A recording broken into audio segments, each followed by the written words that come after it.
Այո, իհարկե։ Հաջորդը ելույթ կունենա Մեսրոպ Մանուկյանը, նախապատրաստվի Հասմիկ Ենգոյանը։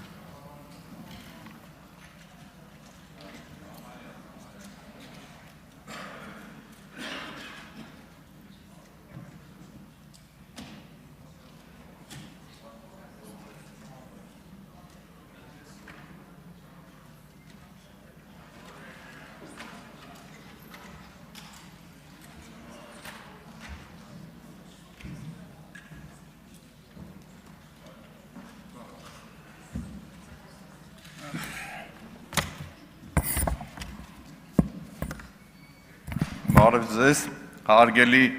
գործընկերներ, սիրելի մեզ հետևող ժողովուրդ,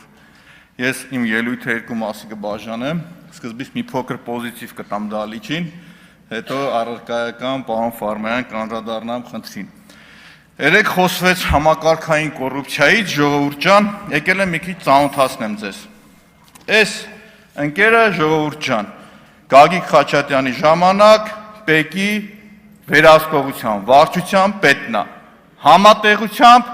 ՔՊ ցուցակի 121-րդ համարը, ժողովուրդ ջան, Գևորգ 122, ներողություն, պարոն Հարությունյան, հաջորդը ժողովուրդ ջան, այս վայ կներեք, Սրբազանի հետի նկարն է, ժողովուրդ ջան, Գևորգ Սաղոյանը Սրբազանի հետ, բայց չէ, ժողովուրդ շարունակեմ, Պարոն Կարապետյան, հիշում եք այն հոմպլեքսը, պարոն Ղազյան, որ լույսերը գնում գալի, սու են խայտարակ պատմությունը։ Պարզվում է,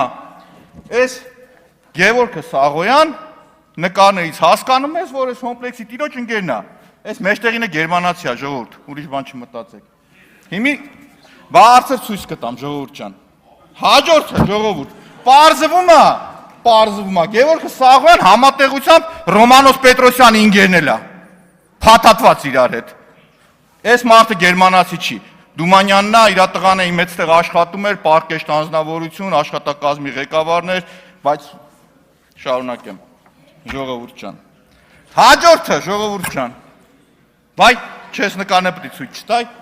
Պարոն Ռուբինյան, երեք Շիրակին Թորոսյան նախին հանրապետականից ման էի գալիս, ոնց որ ձեր մայքեքով հանգրվարնելա ձեր շարքը։ Բայց եկեք շարունակեմ, ժողովուրդ։ Ես ուսումնասիրել եմ, հասկանամ Սաղոյան Գևորգը ինչ ունի, պարզվում է, ժողովուրդ ջան, մի քյասիբ անձնավորություն, անցյալ տարի 230 միլիոն ըստ հայտարարագրի Basic Investment եւ Development ընկերությունից է ստացել, 60 միլիոն, չգիտեմ որտեղից, 7.5 միլիոն է ավանդի փողն է ստացել, 37,200 ունի, 44,700 եվրո ունի, ու ապրում է մի հատ պստիկ, խղճուկ 510 քառակուսյանոց տան մեջ։ Դուք հաշտ եք այս մտքի հետ, ժողովուրդ ջան, ամեն ինչ շատ նորմալ է, շատ լավ է։ Ու սա ունի 500,000 դրամանոց աշխատավարձ ստացող ներկայումս կարկառուն ՔՊ-ական մարդ։ Ստեր նկարներ էլի ունեմ, էլի եմ խոսալու, հերթով գամ, էլի ժողովուրդ։ Եկեք շարունակենք, ժողովուրդ։ Այս ընկերությունն ու այս անձնավորությունը դեռ ավականի է, ինձ հետաքրքիր էր էլի այս շին թույլտվություններն էլիտար շենքերի, որ սենց ստանում են ու շենքեր են կառուցում, ով է այս մարդը էլի, ինձ ասում են գործ չունես, ՔՊ-ական է,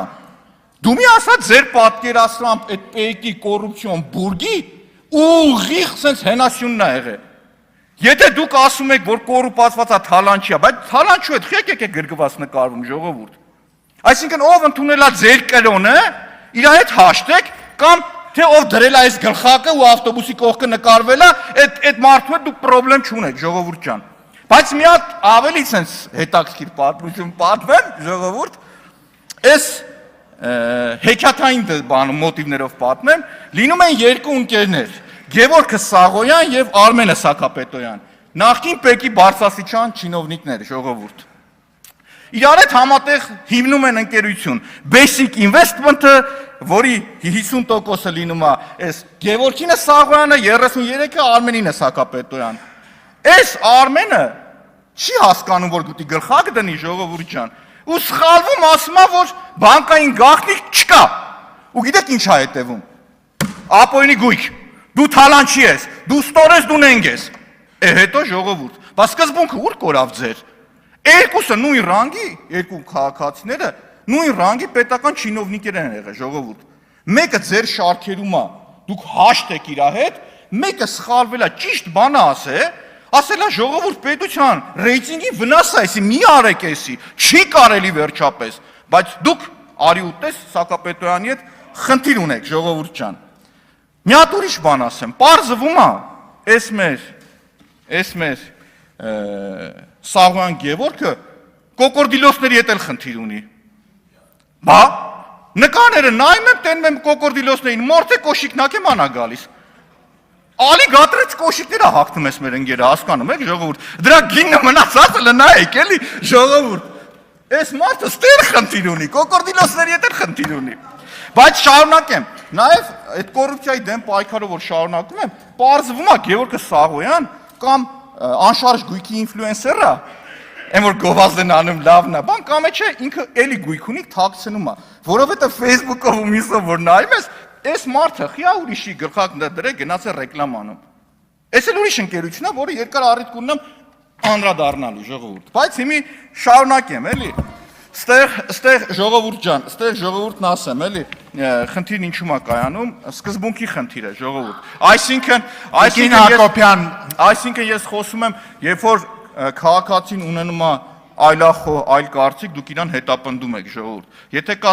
սարը բոլորինն է հավասար, ժողովուրդ։ Եթե կա խնդիր, այդ խնդիրը բոլորին է հավասար։ Իմիջիալոս պարոն Եղոյան,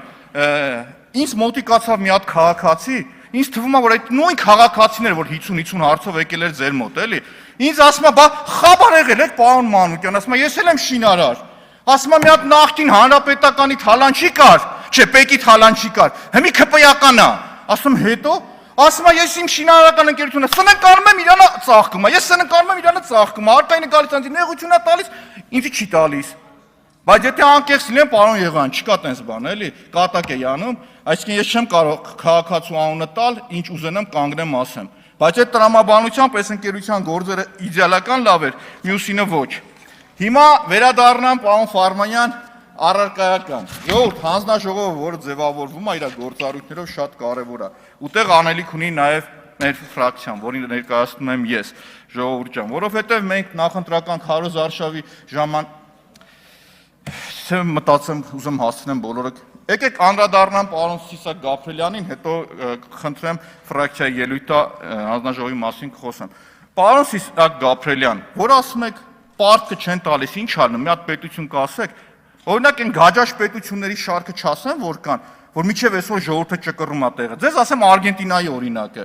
ձեզ ասեմ Հունաստանի օրինակը։ Գիտեք Արգենտինայում ինչ եղավ ժողովուրդ։ Միջև այսօր խեջ ժողովուրդը ճկռում է, կառավարությունը փոխվում է։ Ոչ մի չինովնիկ դրա համար պատասխան չի տվել ժողովուրդ, հասկանում եք։ Երբ որ դու սկսում ես քո պարտքերը ռիսկային դառնալ, այդտեղ սկսում է ուրիշ խնդիր։ Այդտեղ սկսում է քեզ էլ պարտք չեն տալիս, հաջորդի պարտքը ավելի բարձր տոկոսադրույքով են վճարում, ու որը վճարում է քաղաքացին, չի վճարում չինովնիկը։ Հաջորդի, այն կա haircut, դնում կտրում են, ասում են չեմ տալիս այդ պարտքերը, գիտես այդ տերմինն ինչ է, այդ այն տերմինն է, որ դու չես կարող դրսից վերցած փողը, մի հատ նախարար ունեիք, ասում է արտաքին պարտքն ուրիշ է, ներքին ուրիշ է, ճիշտ է, արտաքին պարտքը չես կարող չտաս, բայց ներքին պարտքը, որ քո քաղաքացին խնայողություններ ունի բանկում, վերցնելու ես ու չտաս, կամ դու պարտավորություններ չտաս, սկսելու է բանկը փող չտալ, մյուս խնդիրներն առաջանալ, երկրի տնտեսությունը կոլապսի է վերածվելու, հասկանում եք։ Միջազգային ներդրողներն իրաց կապիտալն են հանելու այդ երկրից, հասկանում եք ինչ խնդիրներ է առաջանում։ Չի կարելի ժողովուրդ, այդպես բաներ որ ասում եք, իմացեք ճիշտ է, իմ ու ձեր տնտեսագիտությունը լրիվ տարբեր է ժողովուրդ։ Իմ պատկերացած տնտեսագիտությունն ուրիշ է, ձերն ուրիշ է։ Ես դրա համար հաշտ եմ դրա հետ կապված, որ խոսում եք, չեմ ասում ինչ եք խոսում, խոսացեք, լավ եք անում։ Հաջորդը գամ ժողովուրդ, առևտրաշրջանառությանը գամ, էլի, գույք պարտքի դիմաց, ճիշտ եք ասում։ Ուզում եք ասեմ ինչ է լինում, էդ եկե առանձին, պարոն Ղալումյան, ձեզ հրավիրեմ իրար հետ քննարկենք էդի, բայց ուղիղ եթերով։ Մենակ ուղիղ եթերով եմ շփվելու, առանձին չեմ շփվում։ Հիմա շարունակեմ։ Ռուսաստանի հետ առևտրաշրջանառությանն եմ ուզում անդրադառնալ ժողովուրդ ու պատերազմին, ու ոնց է արտացոլում համախառն ներքին արդյունքի վրա մեր։ Պարոն Գաբրելյան, քանի որ տնտեսագիտությունը ձեզ հետաքրքիր էր, ասեմ, 18, 19, 20, 21 թվականների ամենաբարձր առևտրաշրջանառությունն եղել է 21 թվականին 2.63 միլիարդ դոլար, 18-ին 2.2, 2.16, բայց գիտեք օրինակ 24-ին ինչքան է եղել, 12.4 միլիարդ, գիտեք 23-ին ինչքան է եղել, 7.3, 25-ին 7.6, 22-ին 5.1, չեք զգում, որ պատերազմի արդյունքն է։ Ճիշտ է, ես չեմ ուզենա պատերազմ լինի, մարդիկ զոհվեն, երկու եղբայրական ազգ իրար հետ կռիվ են անում, ցավա զոհերը, բայց դրա արդյունքում տնտեսապես մեր երկիրը շահել է, շատ է շահել։ Երբ որ գնահատում եք, որ ռիսկային չի, ես այդ թեմային առանձին կգամ, թե համախառն ներքին արդյունքի ու պարտքի համադրությունը մեր երկրի տնտեսության մեջ, եթե դու փորձես գնահատականը տալ, այդքան էլ արդար չի այդ մոտեցումը։ Ուրեմն դու իրականության հետ չես առերեսվում։ Դու չես գիտակցում, որ վաղ համախառն ներքին արդյունքը կարող է աստղաբաշխական ձևով անկում ունենալ, եւ դե դու մեղք չունես։ Ուղղակի մեղք չունես։ Այսինքն եթե պատերազմն ավարտվում է, դու տեղ ոչինչ չունես անելու։ Հաջորդի ֆրակցիայի ելույթը կխնդրեմ, եթե կամ կարող եք թույլ տաք արդեն հիմա եթե ուզում եք կարող եք խմբակցության անունից շարունակել, ավելացրեք 10 րոպե։ Հա, շարունակեմ, եւ այս պարագայում ժողովուրդ կա շատ արտաքին տնտեսական գործոններ, որոնք որ կախված չեն ոչ մեր վարած քաղաքականությունից, ոչ նրանից, թե մեր ղեկավարը ինչպես է հարաբերվում ուրիշի հետ, ոչ մյուսից։ Մի օրինակ մենակ ձեզ բերեմ, Սևծովյան ճգնաժամը, արդեն պորտերը չեն աշխատում, հացամթերքի, նաև դիզվառելիքի մյուսի խնդիրն առաջանում է, որ այդ պորտերով գա։ Այսինքն դու նոր լոգիստիկա, նոր ճանապարհ, մյուս, որն ազդել է ինքնարժեքի վրա, մյուս գործոնների վրա։ Եվ այս պարագայում այդ գնահատականի վերաբերյալ ձեր ամենափայլուն տնտեսագետի հետ պատրաստ եմ ուղիղ եթեր առողջ նստենք, քննարկենք, հասկանանք խնդիրն ինչա, ես բաց եմ քննարկման առումով։ Հիմա գամ ժողովուրդ ջան, պարոն Ֆարմյան, կներեք, ես չկարողացա ուժեղ Հայաստանի ժողովրդի պես տենց խելոք պարկեշտ լինեի, մի քիչ կատակ արեցի, պոզիտիվ բերեցի, իրենց անվանումով անվանեցի, փաստագրեցի, որ ՔՊ-ի ցուցակի 123-րդ համարը միլիոնատեր էին գտնում, ոնց որ գտել ենք մի օքու թվացial, եղել է նախին պեկի վերահսկողության, այսինքն վերահսկողություն, ամեն ինչից պետք է խաբարներ այդ մարդը, ամեն ինչից։ Իրենց անվանումով կոչեք, էլի, այդքան համեստ մի եղեք, էլի, բայց գամ հանձնաժողովի կարևորությանը, ժողովուրդ, իրականում իմ համար ամենակարևոր հանձնաժողովներից մեկն է, որը իր գործունեությունն իրականացնում է բյուջետային օրենսդրության, պետական բյուջեի, հարկեր տուրքերի, բանկային համակարգի, վարկերի այդ շրջանակում, ժողովուրդ։ Տեսեք, մեր ֆրակցիան դեռ նախընտրական քարոզարշավի ժամանակ իմ գործընկերները մեր դաշինքը խոսք ենք տվել, որ Երևան քաղաքում անթույլատրելի ձևով գույքահարկը շատ բարձրացել է եւ մենք առաջարկել ենք, որ 26 թվականին պետք է չեղարկենք։ Ստեղ մենք քննարկումը նույնպես ունեցել ենք, որ ոչ թե պիտի լինի ամբողջական չեղարկում, այլ պիտի տարանջատվի թացը չորից, այսինքն շքեղության հարկ ով մարդը, որը վճարունակ է, ինքը պարտավոր է շարունակել թանկ վճարել։ Այն քաղաքացին, որը ի վիճակի չի, այս մարդու համար մենք պիտի ստեղծենք օրենսդրական այնպիսի պայման, որ այդ մարդը չվճարի։ Այդ օրենսդրական նախաձեռնությունը ներկայացվել է մեր ֆրակցիայի կողմից ու շատ արագ։ Առաջինը քննարկենք ժողովրդի հետ, քննարկենք մասնագետների հետ, որ ամբողջական լինի, որովհետև առաջացքից թվում էր, որ բիզնեսին էլ է ինքը շատ վնաս տալիս, որտեղ շատ հասարակական նշանակության օբյեկտների գույքարկը բարձրացել է, դա վարձավճարն է թանկացման մյուս, բայց որպեսզի ամբողջական լինի, այդ կներկայացնենք մենք։ Հաջորդը որ կա ժողովուրդ ջան, խայտառակ կարմիր գծերի օրենքը, որ բերեցիք, դարձեցիք տեղական վճար։ Մի քանի տարի Երևանի քաղաքային իշխանությունը, փոքրամասնությունների կոալիցիան, ժողովուրդ ջան, փոքրամասնությունների իշխանությունը մտավ քաղաքացու գրպանը, բառի ուղիղ իմաստով։ Երբ որ Սուրեն Գրիգորյանին, ձեր իրավաբանության կորիֆեին, ասում է, որ սխալ է, կանչել եմ քննարկման առանձին, ասել եմ, չի կարելի, օրենքով սենց ա եկեք, սենց արեք, էս արեք, բեռնաթափում չի լինի, չէին լսում։ Դատարանում ավարտում էին, էլի նույն համառությամբ, նույն պնդաճակատությամբ ասում էին, որ լավ են կարել, այդտեղ ուրիշ է, դատարան էս արեն։ Փաստացի ուժի մեջ մտած վճիռ կա, որ դա եղել է ապօրինի։ Ու դրա արդյունքում նախորդ խորհրդարանը իդեմս շատ падգամավորների ժողովուրդ ջան, դուք հաստատեցիք, փոխեցիք, որպեսզի այդ անօրինականությունը դառնա օրինական։ Մենք քաղաքացու իրավունքները պիտի վերականգնվենք, ոտնահարված իրավունքները պիտի վերականգնվի, ժողովուրդ ջան։ Հաջորդը որ կա, այս վարկերի բարձր տոկոսադրույքը, որ մեր քաղաքացիները ներողություն արտահայտությունից համար ճռռում են այդ տոկոսների տակ։ Ժողովուրդ, ստեղ պիտի ճիշտ օրենսդրական մշակում լինի, որի արդյունքում նաև կենտրոնական բանկի գործառույթներով, գործիքակազմով կարողանանք այնպես անել ու դրա իրավական ճանապարհը կա, որ տոկոսադրույքը իջնի։ Ինչ է նշանակում առևտրային բանկերը մի հատ նայեք, բոլորի ինչ աստղաբաշխական մեջ շահույթ են հետապնդել, իսկ քաղաքացին շարունակում է ճռռալ բարձր տոկոսադրույքի տակ։ Դա նաև հակառակ իմաստով խոչընդոտում է, այսինքն ուղիղ իմաստով խոչընդոտում է բիզնեսի զարգացմանը։ Մարդ, որ ուզում է բիզնես սկսի, ասում է, արդյոք այդ բարձր տոկոսադրույքով ես մտնեմ դրա տակ, թե չմտնեմ դրա տակ, ժողովուրդ։ Կարելի է, թե չի կարելի այս ամբողջն իրար հետ անել։ Ու խիստ կարևոր է, որպեսզի հանձնաժողովը գործի արդյունավետ եւ ճկուն։ Պարոն Ֆարմանյան, եթե դուք ընտրվեք, ես կուզենամ մեկ ուրիշ փոքրիկ պատմական դրվագի էլ անդրադառնալ։ Քիշեք, IT ոլորտի մասնագետների հոսք եղավ Հայաստանում, բայց ճկուն չգտնվեց ոչ կառավարությունը, ոչ նախորդ հանձնաժողովը, տնտեսական հանձնաժողովն այդ ժամանակ եղել, որպեսզի այնպիսի օրենսդրական պայմաններ ստեղծեր, որ այդ մարդիկ մեր երկրի չթողնեն գնային հարևան Վրաստան։ Չէ՞ որ այդ IT ոլորտում աշխատող այդ մեծ քանակի մարդիկ, որ եկել են, իրանց աշխատավարձից առնվազն, եթե ստանում էին $3000, $1000 մինիմում մնում էր մեր տնտեսության մեջ։ Իսկ մնալով ու մեր տնտեսության մեջ ծախսվելով իր մուլտիպլիկատիվ էֆեկտը շատ լավ ինչ դուք հասկանում եք ինչքան դրական պետք է լինի։ Այսինքն տնտեսական իրավիճակները, որ փոխվում է ժողովուրդ, պիտի ճկուն լինի նաև օրենսդիրը, ճկուն պետք է լինի օրենսդրական դաշտը։ Դու շատ շուտ պիտի վերես փոփոխությունը կատարես, որ դու դրանից օգուտ քաղես։ Օգուտ քաղի քո պետությունը, ժողովուրդ։ Պետությունն օգուտ խաղելով, օգուտ խաղում է քո քաղաքացին։ Բայց այս պարագայում էլ տեսնում ենք, որ ժողովուրդ ջան, այդքան էլ ճկուն եւ արդյունավետ չի եղել։ Ես ուզում եմ անդրադառնալ նաև պարոն Ֆարմանյան, եթե իհարկե դուք կընտրվեք, այս պարագայում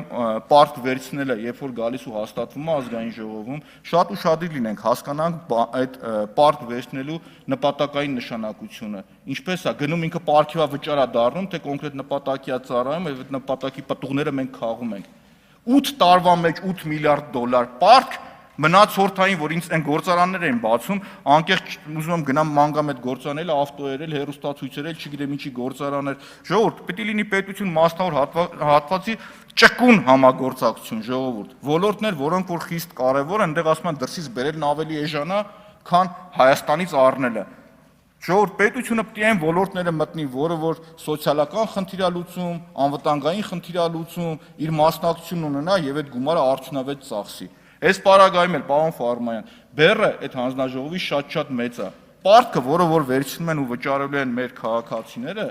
պիտի հասկանան ինչի համար են իրանք վճարում։ Ոնց է արտացոլվում։ Դրանից հետո սկսում եք հարկերը բարձրացնել, որպեսզի կարողանաք պարտքը սպասարկել։ Մեր տնտեսությունն այսօր ժողովուրդ ռիսկային փուլում է գտնվում։ Ինչի համար, որովհետև շատ մեծ հնարավորություններ ստացել է ինքը, երբ որ ռուս-ուկրաինական պատերազմն է սկսվել, ժողովուրդ, շատ մեծ հնարավորություններ է ստացել տնտեսապես։ Ամբողջը կարողացել է օգտագործել, իհարկե ոչ։ Ինչի համար եղել են օրենսդրական խոչընդոտներ, պիտի հարթեին, այո, պիտի հարթեին։ Անող ով պիտի լիներ կառավարությունը եւ օրենսդիրը։ Թերացել են, արդյունքն եմ տեսնում, որ այո, դա իմ գնահատականն է, ժողովուրդ ջան։ Ու ամբողջականացնելով, ես իհարկե ողջունում եմ ուժեղ Հայաստանի թեկնածության ընտրությունը, Ֆարմանյանին ճանաչել եմ դեռ համալսարանից համատեղ աշխատելու տարիներին, ինքը միշտ առանձնացել է իր համեստ կերպարով, դեռ դասախոսական տարիներից, ուսանողները բոլորն իրան հարգում, ընդունում, երբևիցե չեմ տեսել, որ բացակայեր այդ իր ծանրաբեռնվածության արդյունքում, այսինքն այն բեռը, այն պարտավորությունը, որ դրվել է իր վրա, պատվով ինքը կատարել է։ Հույսով եմ, որ այս անգամ էլ ձեզ հնարավորություն կընձեռվի նոր բեռ վերցնել եւ այդ բեռը պատվով տանել։ Շնորհակալ եմ, հույսով եմ իմ առաջի մասի դրականը պոզիտիվը ճիշտ ընկալեցիք, ժողովուրդ ջան, ու մի անգամ եւս մեկ անգամ ասեմ, եթե կա սար, սարը բոլորին պիտի հավասար լինի։ Եթե կա թալան, թալանը պետք է վերադարձվի միանշանակ, բայց դա չպիտի լինի ինչ որ քաղաքական օպոնենտի դեմ պայքար, չպիտի լինի իրավական առումով մարդուն առանց հասկանալու, պիտի լինի թե չէ, այդ թեմայով էլ պատրաստ եմ ցանկացածի հետ քննարկման, ժողովուրդ։ Այսինքն ես բերեցի երկու հարթության մեջ գտնվող երկու հավասար կարգավիճակ ունեցող մարդուն։ Մի մարդը, որը եղել է պետ վերահսկողության վարչության պետը, 500,000 դրամ աշխատավարձ է ստացել, 500 քառակուսյանոց տան մեջ ապրում է, միլիոններ ունի ու շենքեր է կառուցում, ժողովուրդ։ Իր հետ դուք խնդիր չունեք, որովհետև այդ մեր ընկերը ունի այս գլխակը, ժողովուրդ։ Այս գլխակն այս ավտոբուսն ունի այս մարդը։ Իսկ ժողովուրդ ջան, իր գործընկերը, նույն փայատերը, որ ունեցել է նույն կարգավիճակը, բայց այս գլխարկը չունի,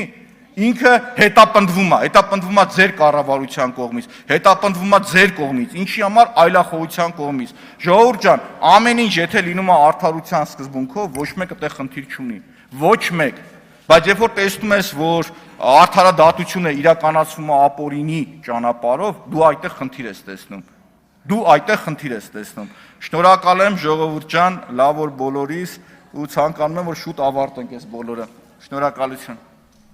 Հասմիկ Ենգոյան նախապատրաստվի Արայիկ Հարությունյանն է։